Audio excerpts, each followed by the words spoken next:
Assalaamu alaikum warahmatullaahi wabarakaatu.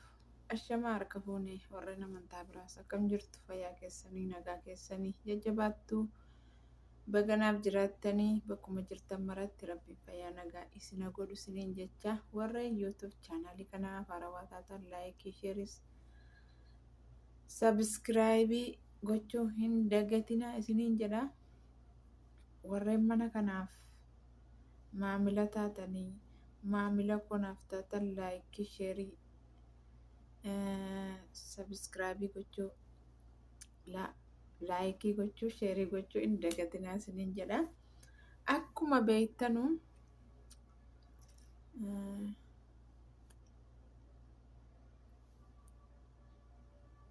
dhiifama nazzanamaa jira keessaa baay'een deebi'aa walitti deebinee maal qabattee dhuftee kan jettanu yoo ta'e hadha waa'ee maaliiti waa'ee magartuutii fi waankoo wallahi waankoo sana bakka miskiinaa bakka akkuma nasii achi ilaalutti yaane waankoon kun yoo nama bira dhaabbachuu ta'e malee wallahi badiisin hojjetta hin qabu.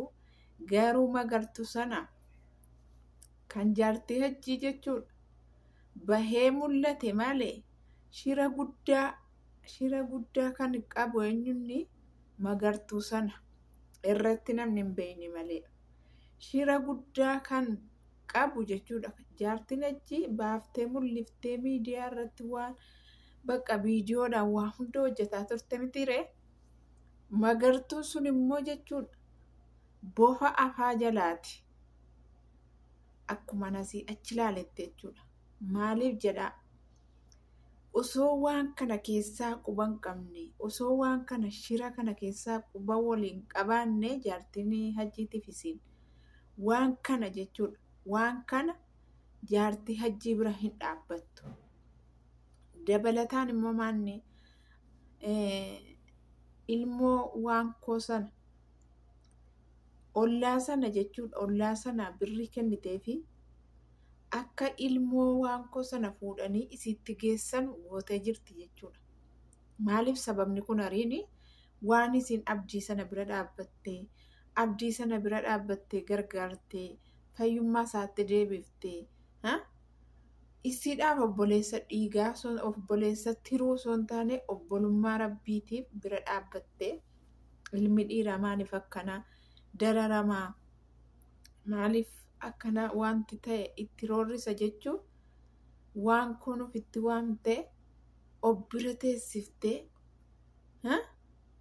waa hunda kana shira kana hundatti xaxame irraa rabbii wajjin jechuudha irraa dawaatti barbaaddee isa bicuusii fayyiftee bayyanachiifnaan jechuudha. Ilmoodhaan qaxxa'u jettee akka caaltuun ilmoodhaan gubattee karaarra fiigaartu isin kunis hagubattu jettee jechuudha.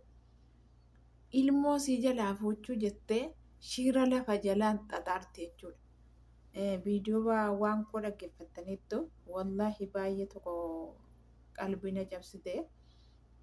Maaliif namni ilmoodhaan nama qaxxa'uun wallahi ilmoodhaan nama qaxxa'urra haadhuma sana ajjeeftee addunyaarraa galchuu fo'atte jechuudha. Ilmoo fi namni dhalee beeku wallahi ilmoo fi bakka akka hin taanetti wanti hin taane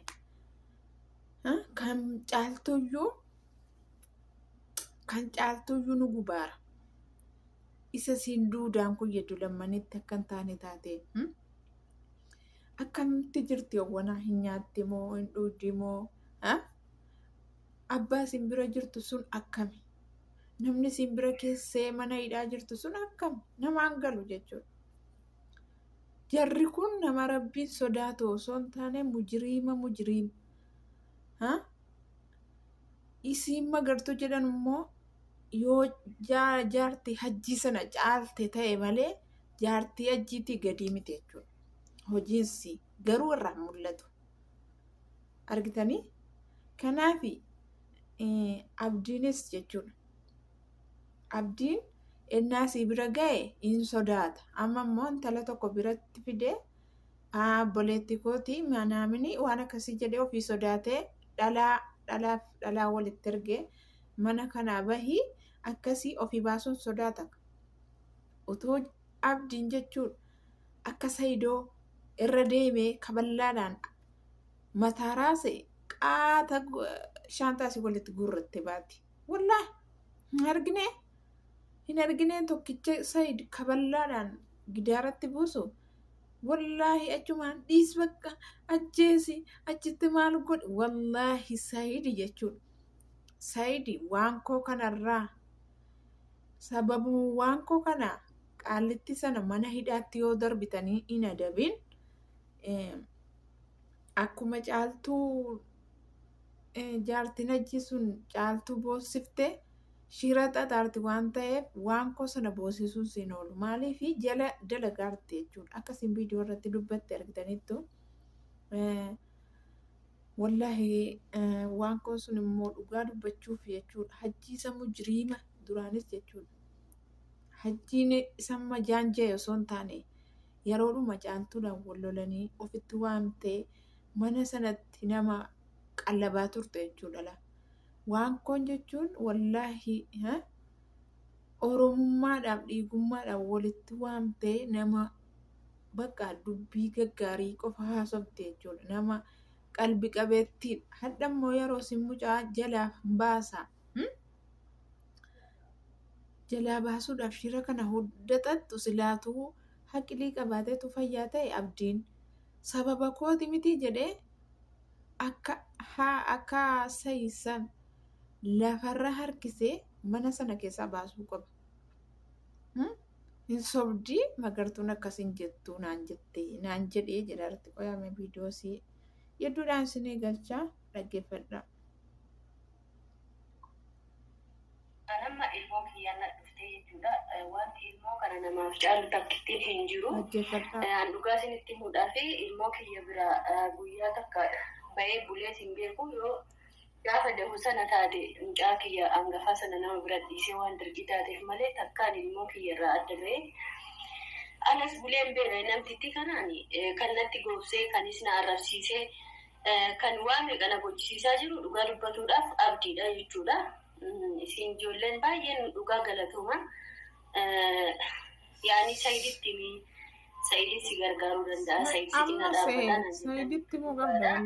Dirqama yaa kaameraan fayyadamu malee Saayidoo faanas walii bilbilee waan jirus dubbadhee jira. Magartuu jechuun egaa asiin kun adii yoo jettaniin asiin immoo gurraacha isiniin jettee jechuudha.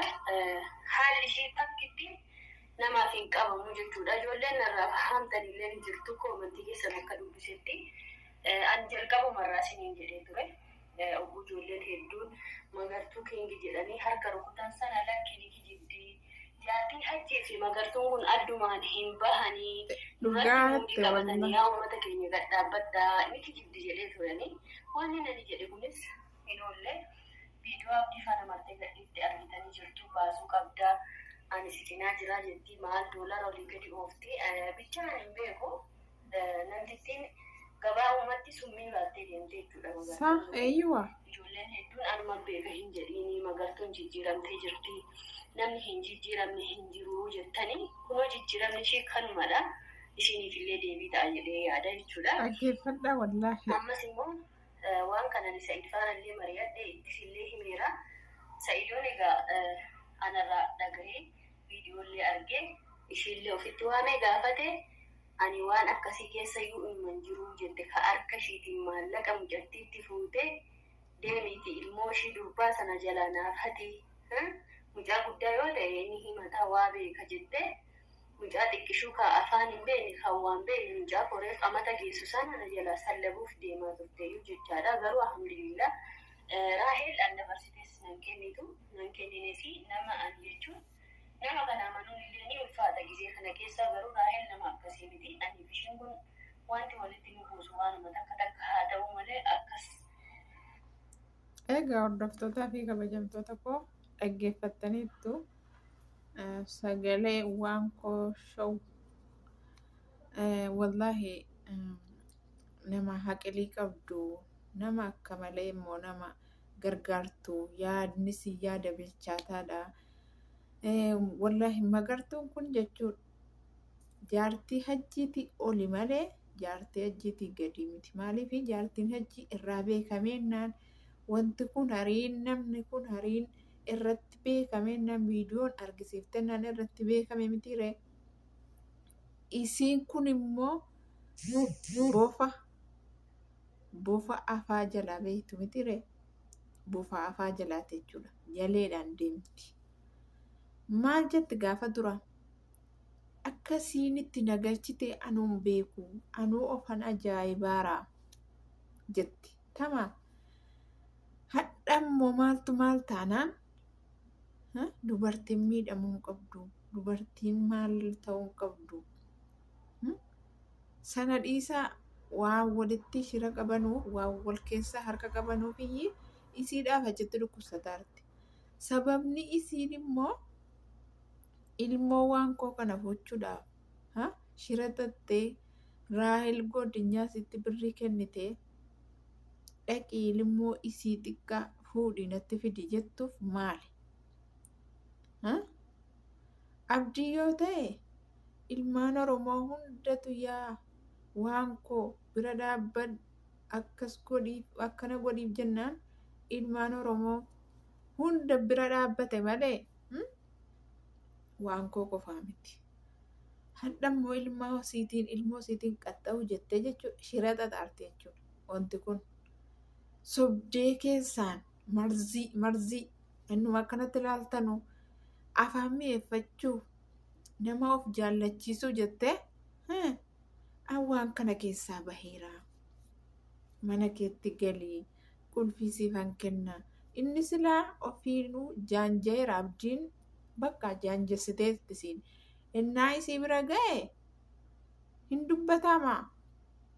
Mee ilaalaa makaddaadhumaan bicuus dubbi godhee utaalee ba'a malee hin dubbatu. Saayidumti sun iyyuu jechuudha.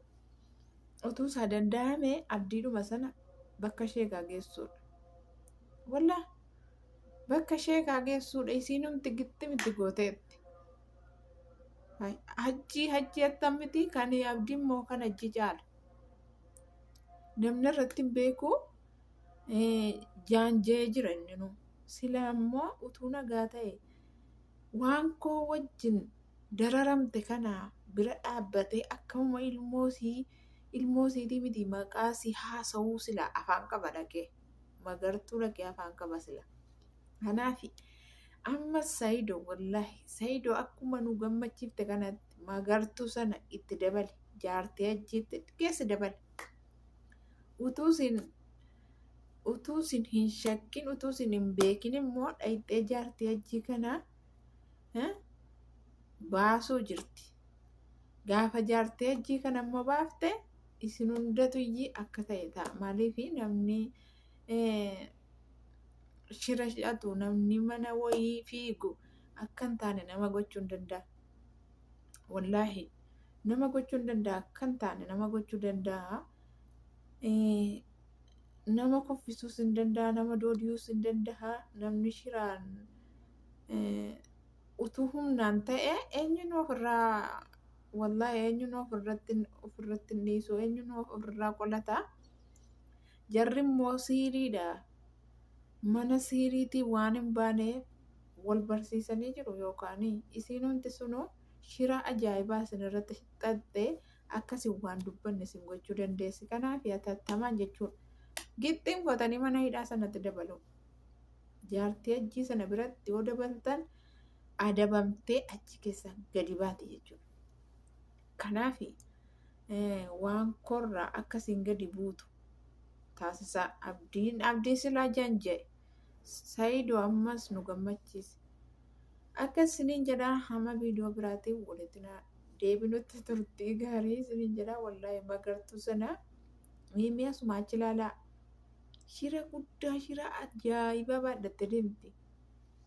Namni waan xiinne namni luugamamaan waa meeqa balleessaa waa meeqa hojjeta. Kanaaf maal jechuu barbaadeetanii ammas Saayidoon atattamaan akkasiin jaartii hajji sanatti dabalamtu taasisuun isinirra jira. Ammas taanaan galatoomi atillee Sa'iid wallahi baay'ee tokko komantii jalattis Sa'iid goota Sa'iidlee jaalartan galatoomaa isinis wallahi ammas komantii naa barreessaa akka waan sana bira dhaabbattanu akka komantii babbareedaa barreessitanuu fi abshirii hin fuutuu du'aa isii goonaa akkas jedhaati barreessaa. Wallaahi namni ilmoon nama qaxxaa'u baay'ee ulfaata. Utuu isin kan caaltuutii boosseetu isin kan caaltuutii falmitu kan isiyyuu shira xaxxee jechuudha jalaa baasuudhaaf iyyii shira kana hunda xaxxe. Hin milkooftu garuu ergi bahee mul'ate ergi dhagahame wanta sana fashalaa'eera. Waan koo abshirii rabbiin siif kadhannaa ilmoo kees siin argattu hin jiru. Ilmoon keetis suma jala teessee suma guddattee bakka sii geessee rabbiin shira kana sirraa haa qabu. Rabbiin nagaa fayyaa si haa godhu. Umurii si haa dheeressu. Sheer godhaati waan koo biraan naa gaha. Baay'ee tokko si jaallannaa. Haqilii qabeettiidha wallahi wanti isin dubbattu wanti isin haasoftu bakka namni waa hunda irraa barataa. Sardamtuu hin jarjartu suutuma jettee haasaasi jechuudha akkuma aannanii nama keessa deema. Kanaafuu baay'ee tokko si jaallannaa rabbi sirraa haa qabu. Rabbiif siif ilmoo kee gargar hin baasnee rabbiin isiidhuma sirraa haa qabu haa laaffisu rabbii si haa qajeelchu jenna. Amma viidiyoo biraatti walitti deemnu turtii gaarii. Baay'ee.